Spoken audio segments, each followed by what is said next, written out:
Alright. Well, yeah. Give me 1 second. I thought that my phone was sufficiently charged, but it's not. Need to grab the charger. Alright. So, this idea is something that I came up with after watching a YouTube video. Not a what if, just a random YouTube video. It popped in twice, and I was like, maybe I should make a what if on it. And then I saw it a second time, and I was like, you know what? I'm making a what if on it. So yeah, this is what if Deku owned his own corporation. So, yeah. First off, the corporation won't really have too much to do with his quirk, really. His quirk will just be useful in case he gets attacked and stuff like that. So I was just like, what's something random I could give Deku?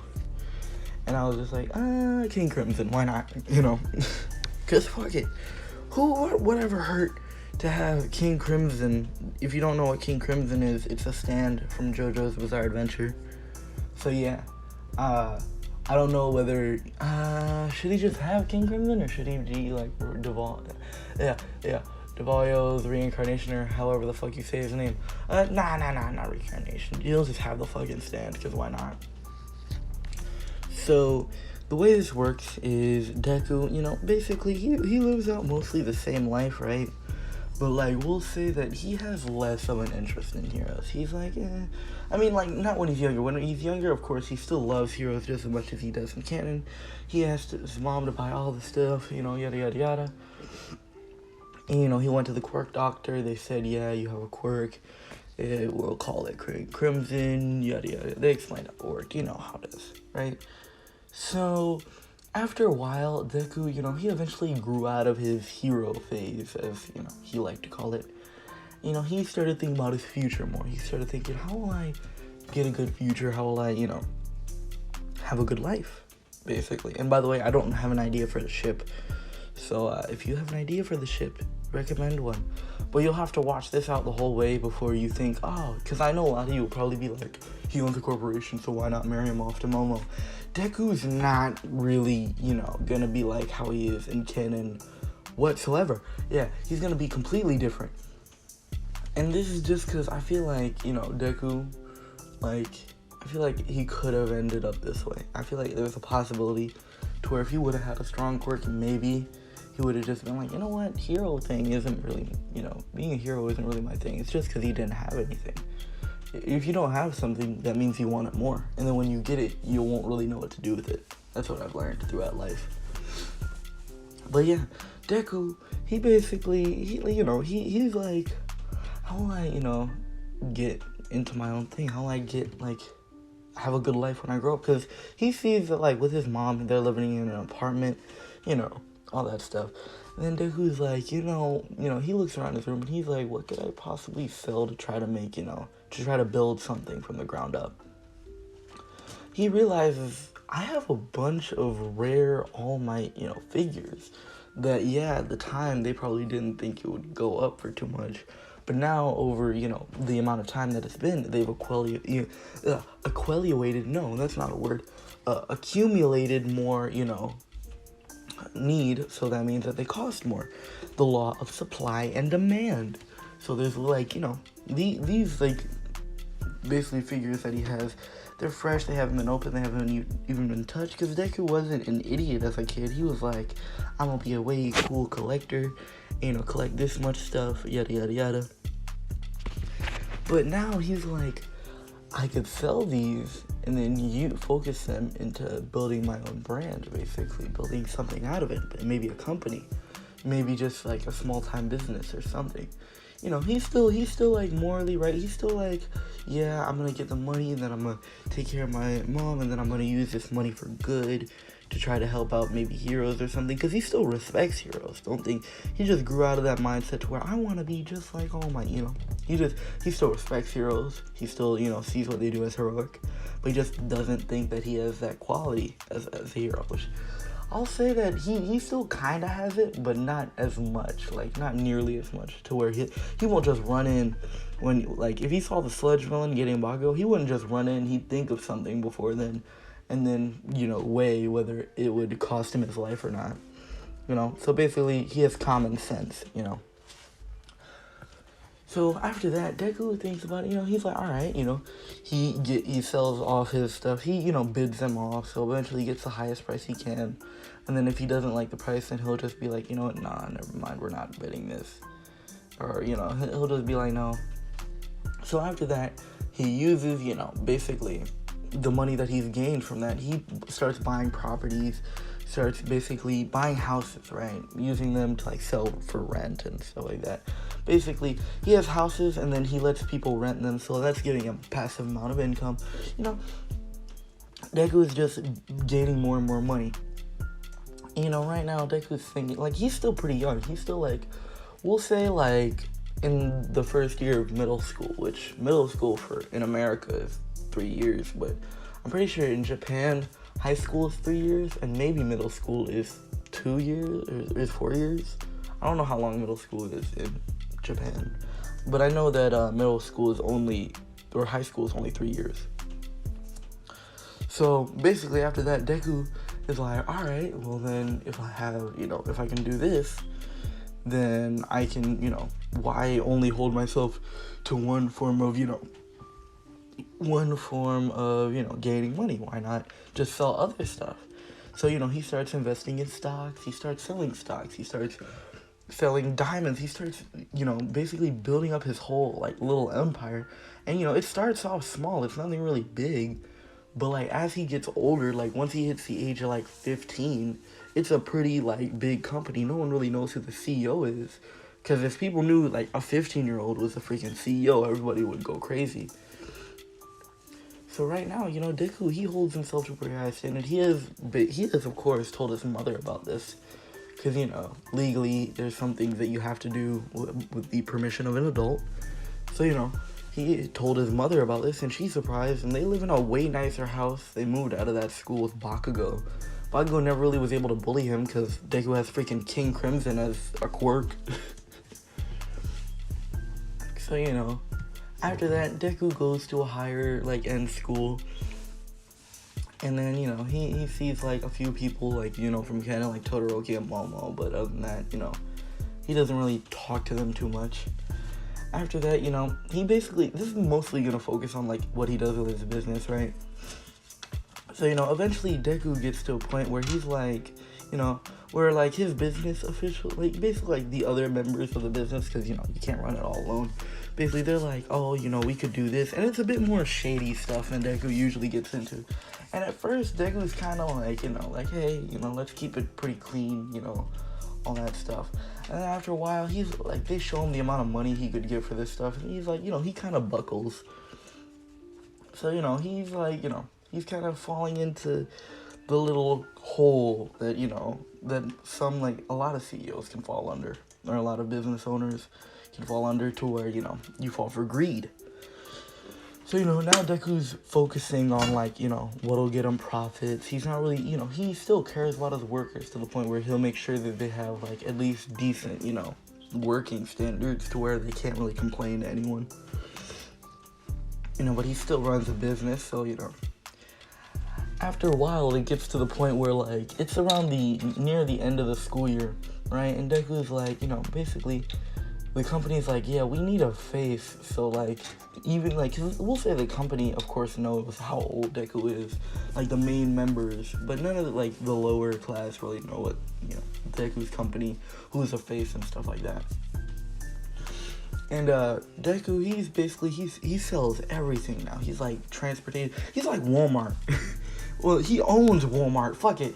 He owns, like, all that shit, like, like, how, like, Walmart is, like, a competitor with Target? He owns both of them, and then he fakes making the competition, because by doing that, he gets more publicity, and with more publicity, means more money coming to him. It comes to the point where, like, when like, some of them ask, like, when some people, like, would ask, oh, where's his morals at? He'll look them dead in the eyes and say, morals a poor man's trait,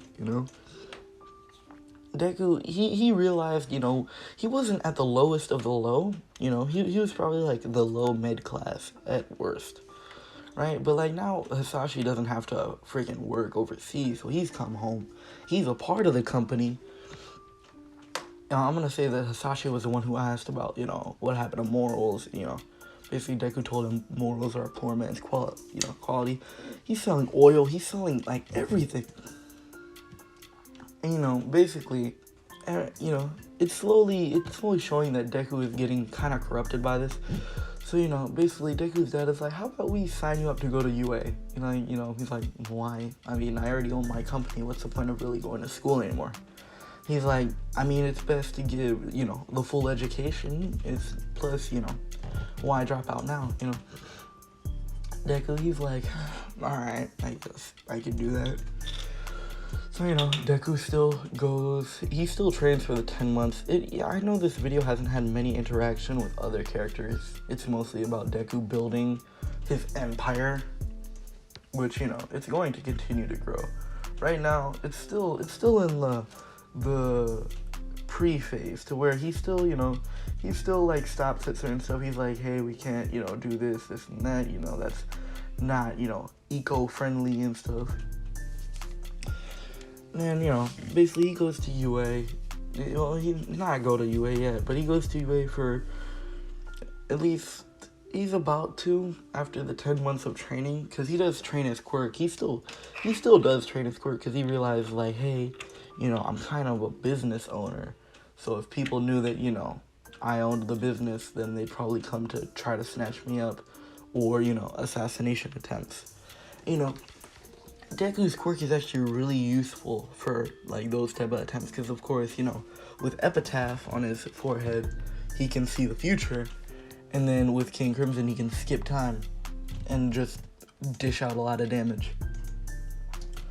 So, Deku realized, like, with my quirk, I'm basically not having to worry about all the repercussions of owning my own business, the dangers of it, Which, Inko was worried for him, but now, like, it's not really too much to worry about. This video would have been short, and then I see it's like 12 minutes, so I gotta make this longer. So, Deku does train for the 10 months. He doesn't run into the sludge villain because he doesn't go to the same school as Bakugo, like I said earlier. After that, Deku, he could have done the recommendations, but he said, I'll see what everyone else is doing. Deku's still trying to fit into normal society, you know what I mean? Deku, let's see here. Alright, yeah. So Deku, he goes, he walks in there, he sees someone familiar, but he doesn't really talk to them. He doesn't see Momo or Todoroki, so he's like, they probably took the recommendations. So, he walks through there, and, he's wearing some, like, it's pretty, like, expensive stuff, but, like, you couldn't tell if you didn't pay attention. Basically that kind of shit, So someone like Ida noticed that that's pretty expensive clothing, but, no one else really noticed. So, everybody's waiting in the room, waiting for, basically just waiting for President Mike to tell them all, everything. Then, Deku starts thinking, like, how we do this, how I get through the test, get number 1 if I can, He's just trying to think of how he can do everything that he wants to do. And, after a while, Ida's like, sir, you should pay attention, Deku looks over to me like, oh, okay, my bad. He has, like, Ida can tell from the way that Deku just spoke those few words that Deku has, like, higher class than most would. He speaks a certain way that, you don't usually see from random people on the street. Or just random people in general. He speaks with authority, yet, civilness. So, basically he's wondering, like, who the hell is this guy? And, like, why does he have, like, this aura about him? So, of course, Deku, being the fact that he's pretty smart if he started his own freaking business at, the age of, like, 13, I think I said. And it's grown to the exponential rate it has. He of course understands, like, the idea behind this test, like, hey, it wants us to help other people out while also taking care of the robots. there would really be no reason to add the 0-pointer otherwise, He figures that out. And then he says, alright, well, I should be able to handle the test even without rescuing anyone. Well, if I rescue someone, I could maybe get first place, though. That would look good whenever I do reveal myself as CEO of my company. He's like, alright. So, they're at the starting line, basically President Mike's like, 3, 2, 1, go, go, go. So I'm gonna say he did a countdown this time. Everyone's rushing in there. And then, Ida looked at Deku, but, Deku just vanished from his eyes. And, after that, they just see this red blur just, stabbing, something stabbing the robots and then just disappearing again. Then stabbing the robots and disappearing again. Basically, just, something wrecking everything. And they're like, what the hell is this? Who is doing all this stuff? Basically, Nezu realizes, hey, who's this Izuku Midoriya kid? He's destroying a lot of the robots, And, a few people are surprised by this, hey, that kid's probably getting a class 1A. But, he seems weird, in his, basic, in this, little portfolio that tells him, about him and his parents and stuff like that. It tells him that his parents are both, his dad works for what would Deku call his company? You guys come up with a company name for Deku. Because, I didn't think about that. So, Deku, he does come up with an idea of, basically, he's just taking care of the robots. That's all I'm really saying. He's just taking care of the robots. While, everybody else is, alright, they're lagging behind him. He has a lot of points by now. He has about, we'll say, 78 points? 78 points. And that's just, near the beginning. So, Nezu is alright, let's, after a while, Deku gains more points. And then, near the end, Nezu's alright, let's send out the 0-pointer. And they're alright, do it. They send out the 0-pointer. And then Deku's well, that isn't my issue. He goes off. And, Deku starts running, right? And then Uraraka, still gets trapped on the rubble. Deku looks back and he is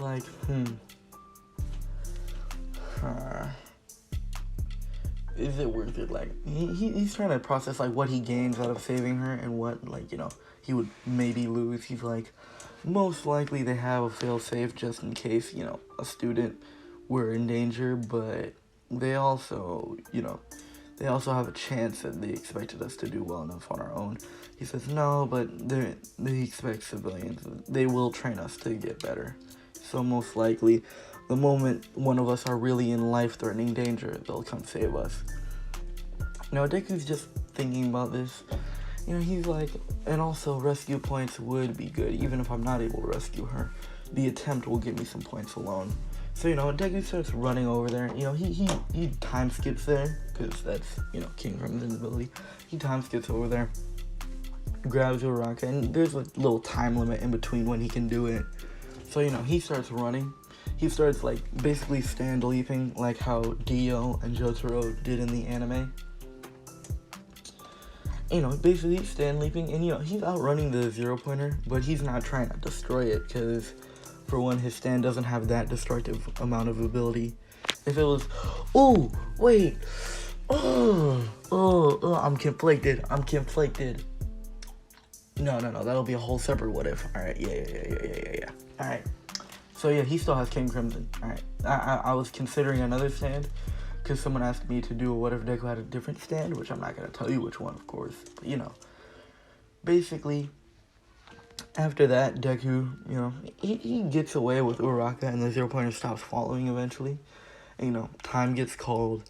Everybody heads home. Deku doesn't get 60 points like in canon, because in canon he destroyed the robot. But he did also cause some, collateral damage, so he would have gotten 100 points maybe. But Deku gets around, we'll say 40 points, because he saved Uraraka and didn't cause too much collateral damage other than, when his stand leaped and it, put a little crater in the ground. So, Deku gets home and he's basically Sashi and Inko are there. They want Deku to still, they don't want Deku to fall into greed. They're like, as Deku's like, hey, you know, you're still human, you shouldn't fall into greed or anything like that. You know, they're like, hey, you know, Deku, you know, how are you doing and stuff like that. You know, Deku's like, I'm doing good. You know, they're like, so how'd you do on the test? He said, most likely I passed, and if I didn't, then they're fools, because I was doing the best over there. You know, Inko's happy and so is Sasashi, but they are kind of sad that Deku, you know, spoke that kind of way. They kind of want Deku to go back to, like, the happy-go-lucky kid, not like, it's not like Deku has a stick up his ass, but it's more like he's kind of annoying and, like, a dickhead. Like, he has that, like, tendency, like, where, like, he'll speak his mind, and, like, he won't care what other people think. Because, you know, why would, you know, he care about the thinking of lower people? You know, he still cares about people, but, like, he knows that he's better than them because he was able to get to where he is. If he wasn't, then everybody would. That's what his, like, mindset is right now. What time are we at? Yeah, I can push it a little bit more.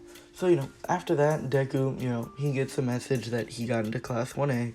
You know, he gets rid of the message because he doesn't need it anymore. And basically, Inko's like, so, honey, when are you planning on revealing yourself as, you know, you're CEO of blank blank company? And, you know, because I don't know a name. And he's like, I'm not sure, I'm still thinking on it. He's like, maybe by the end of this year or next year. Like, okay, you know, they realize that amount of time is how long they have until, like, the media and the press start, you know, annoying Deku and harassing him to the point where, you know, he won't even care. But Deku's like, well, either way, you know, I have to get ready for school and get my uniform ready, you know. So, you know, he gets his uniform, he gets ready for school, and then a week later he heads out. Inko speaking with Sashi on how their son is kind of becoming, you know, like in a way, sort of like a corrupted by the money, but it's not like he's getting corrupted by it. He's just trying to make sure that, you know, Inko and Hasashi can live the best life. Because he saw, like, for one, Hasashi had to leave his family and go overseas to work, and Inko lived in, like, a dead-end apartment. So he realized, like, hey, you know, it'd be better if we were rich and not poor, you know? So after that, you know, Deku, he's also trying to think of other ways that his company can, you know, gain more revenue, because that's always on his freaking mind. He's like, what's another form that we can do? Maybe, you know, he's just thinking to himself.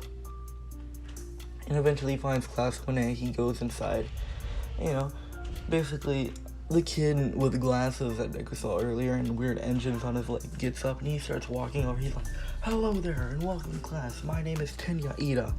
And, you know, Deku, you know, he stops him real quick. You know, he reaches out his hand. He's like, the name's Izuku Midoriya. Nice to meet you. You know, Ida shakes his hand. He's like, welcome to Class 1A. And, you know, he's like, you're a far better student than I am. You know, you realize the secret behind the test. He's like, to be honest, I didn't think it was that hard to figure out, but that's fine. And, you know, basically Ida's like, wow, you truly are a fantastic student. You know, Bakugo's thinking, like, who the hell's this dickhead? You know, another guy with a stick up his ass or something? But, you know, Deku doesn't really pay too much mind to Bakugo. So he sits down and, you know, Ida starts talking with Deku, and Deku speaks to Ida, you know. It's mostly formal how Deku speaks, and, you know, a girl comes into class and she's like, hey, you're the guy who saved me. You know, Deku's like, yes, that's me, you know. Basically, they're talking, and Deku's like, my name's Izuku Midoriya. What's yours? You know, she's like, oh, my name's Ochako Uraraka. You know, and Bakugo heard Deku's name for the second time, so he's like, huh, I've heard that name before, you know? But he still doesn't get it, because it's been, like, a while.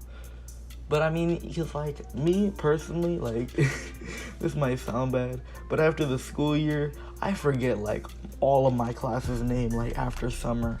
So, I'ma just say that Bakugo, for the most part, forgot Deku's name, and about Deku, mostly. Because it's been, like, what, 2 years since Deku moved out of that school? So now Deku's just sitting in class, he sees someone he recognizes, he's like, Momo and Todoroki. He knows that Momo is, the daughter and next, in line for the Yaoyorozu company. He's like, he never really talked to any of them, so he's like, I wonder how she acts as, a CEO.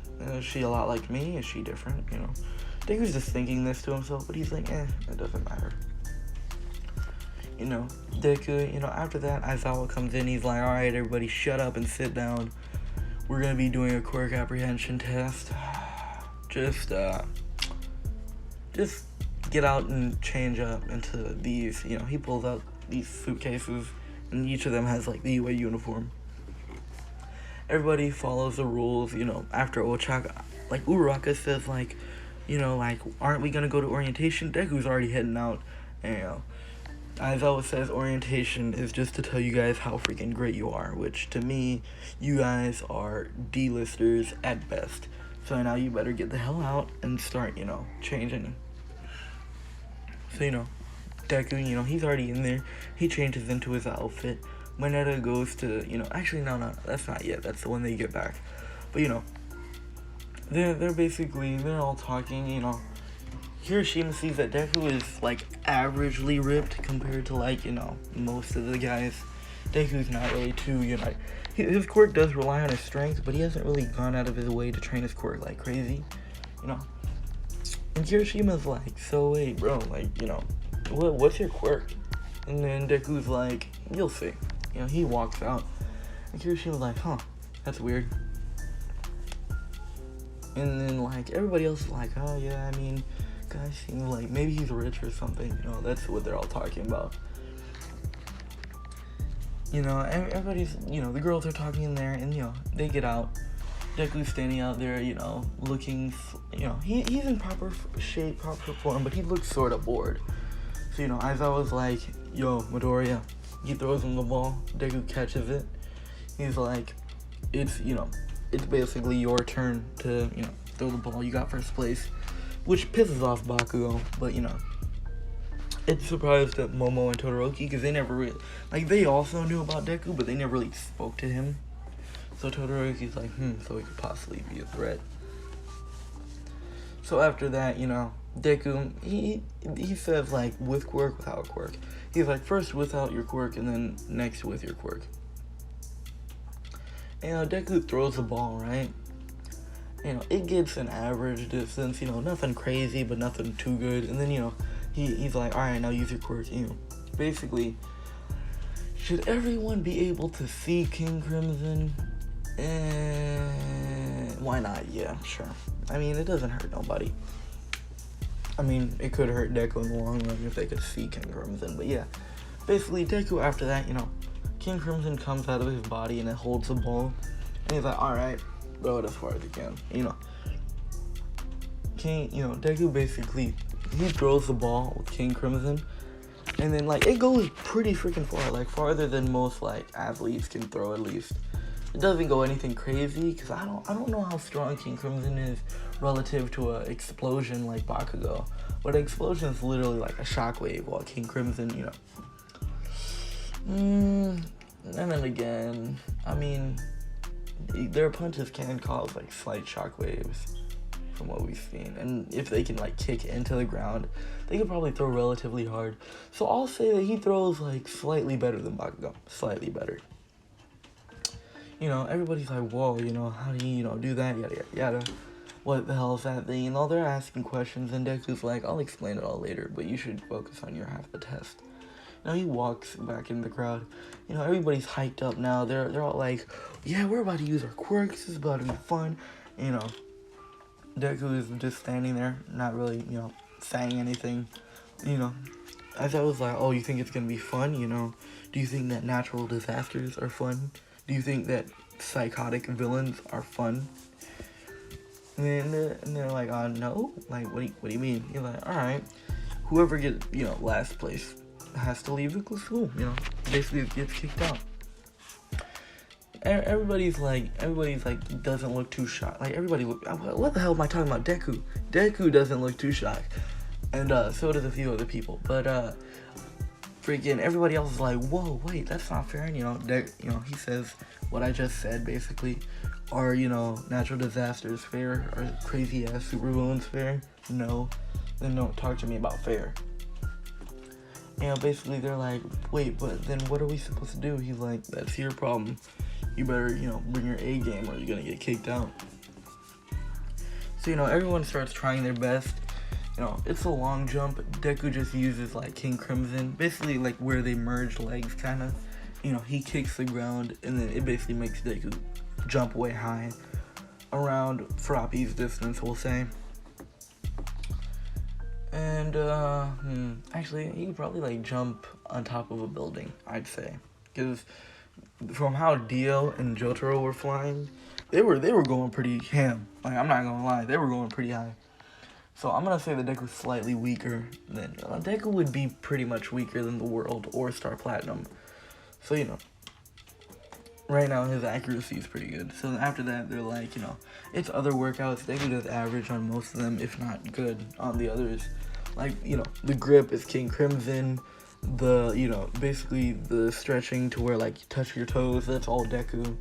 Unless, like, he made King Crimson push his back down to where he could go further. But other than that, yeah.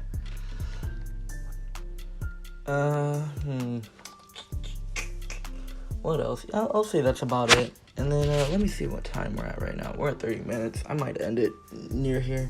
So, after everything, everybody's, like, breathing hard. And, he's like, alright, here's, the monitors. He shows, like, who got last place. It's Moneta. Well, actually, not Moneta, because Moneta got first place from the side to side. Or second place in this time, I guess. But, basically, he's like, yeah, Invisible Girl got last place. Everybody's like, Invisible Girl's sad. And everybody's like, it's okay, yada, yada, yada. And then he says, by the way, this was all a tactical ruse. Everybody's like, what? It was a tactical ruse? Except for, Deku and Momo. Like, Momo's like, I thought it was pretty obvious. And Deku was like, same here, to be honest. And, basically, they were like, so you couldn't tell us? Momo's like, I thought everyone realized. And then Deku just looked at him. He's like, I honestly didn't care enough to tell you guys. And now they're like, either way, everything's alright. So, yeah, that's where I'm gonna end it off. Hope you guys have enjoyed. If not, tell me who the ship should be. Tell me what the fuck should I do. Tell me if I should change his quirk around into something else. All that stuff. And yeah, hope you guys have enjoyed.